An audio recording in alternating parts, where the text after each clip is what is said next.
Hello everybody, welcome back to the channel. In today's video we're going to be continuing David's story.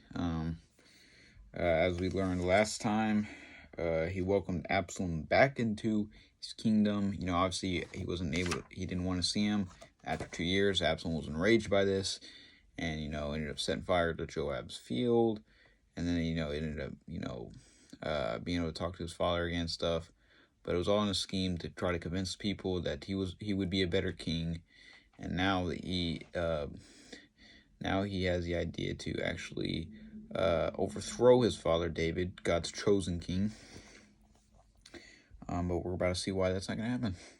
All right, so first one's called today's story is going to be called David's Spies, based on 2 Samuel chapter 15 verse 13 through chapter 17 of verse 29. David says, "I don't have the army ready, but I will not let my people in Jerusalem be slaughtered by Absalom's forces." The news that his own son Absalom has started a revolt spurs David into action. So they were trying to catch David off guard because David didn't have his army ready. "Gather those who would remain loyal to me, my family, servants, and soldiers. We must leave Jerusalem immediately. Absalom and his supporters will be here shortly. Let them take the city unopposed." So they're going to take those who are loyal, and basically he's going to let Absalom take the city, take the city, so he'll be able to come back, stronger, prepared, and take it back. Just before dawn, David leads his people out of the city. At the last house, he stops to watch his followers pass by. "Better that Absalom takes the throne than these innocent people be killed defending me." See, I mean, that really shows David's character. He could have stayed there. A bunch of his people would have been slaughtered.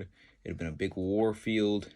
And, his kingdom would have been destroyed and all this, but he cared about the people's lives more than he did his own, his throne or any of that. So, he knew God would help him come take it back. But, in due time and being more prepared and making sure these people, were going to be okay. They were innocent, it wasn't.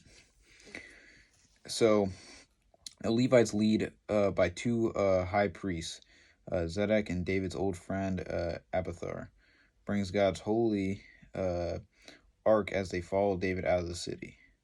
"Absalom may try to steal your throne, but he will not steal the throne of God. Thank you for your faithfulness.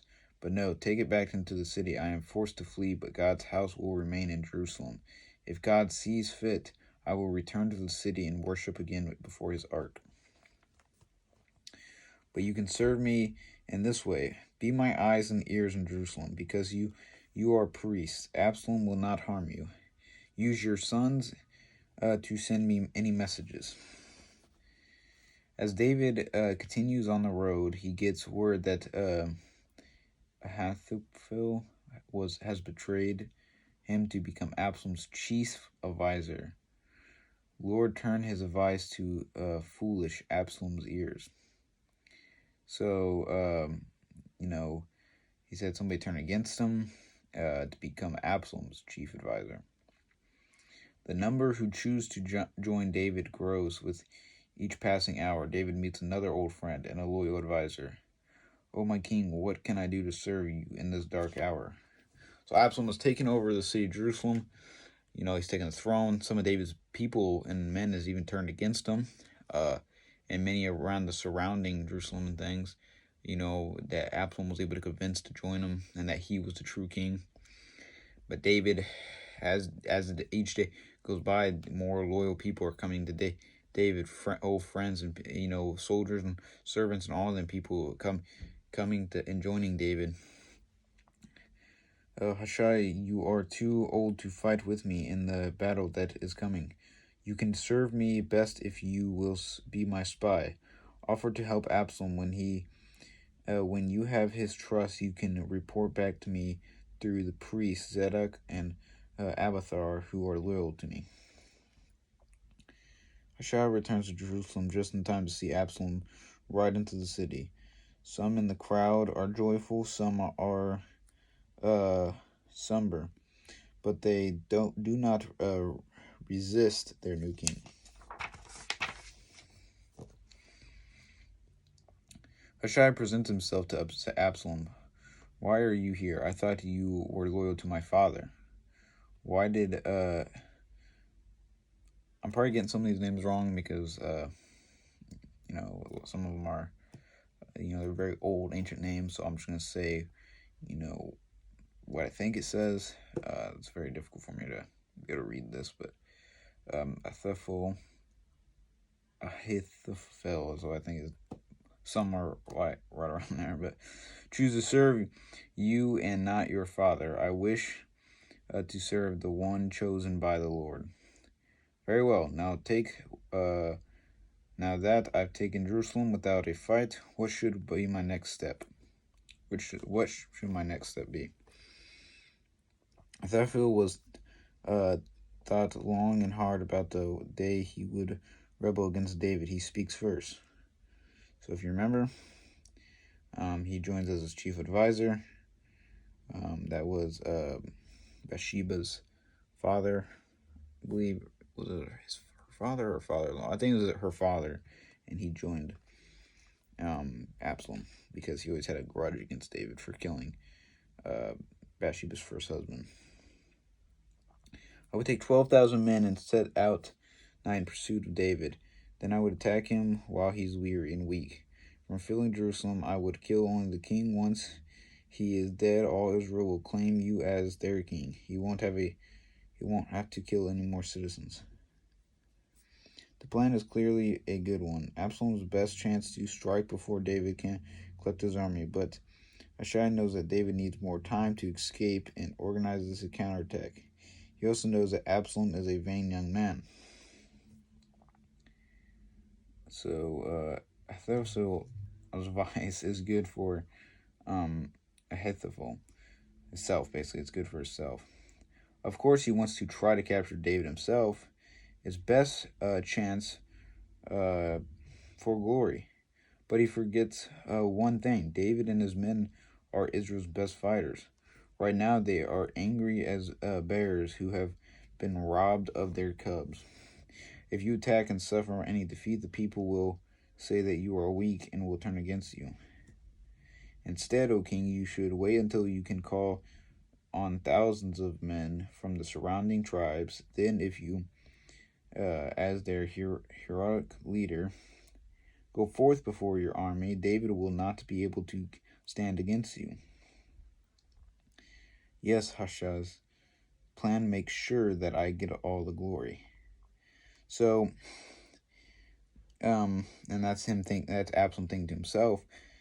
If you remember, Hushai's was David's loyal servant, so he's in there spying on him and giving them this advice that a way he won't attack David. He knows that they would, don't have as much men. He's in a weak spot right now, so he's trying to, convince Absalom to not go and attack him. That way he'll, David won't, be defeated and killed.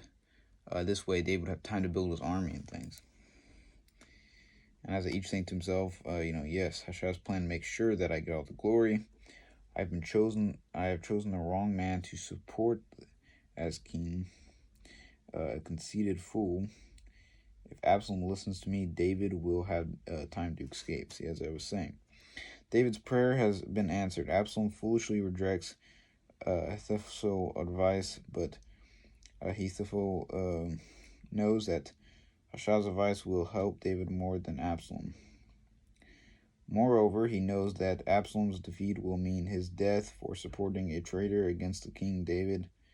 Solemnly, he rides back home and gets his affairs in order. Once his will and business matters are arranged, Ahithophel hangs himself. It is a sorry end for a man who once was one of the king's wisest advisors. So he was loyal to David, but he always held a grudge against David because David had killed Bathsheba's first husband. And so when he saw the opportunity to join Absalom, he did. And he had a good idea. Absalom didn't listen, decided to, he listened to Hushai's, which thank God he did, because it saved David time. But he knew that it would fail, and David would take the city back over. And once he did, he would be considered a traitor and killed. So he got his affairs in order, and unfortunately hung himself.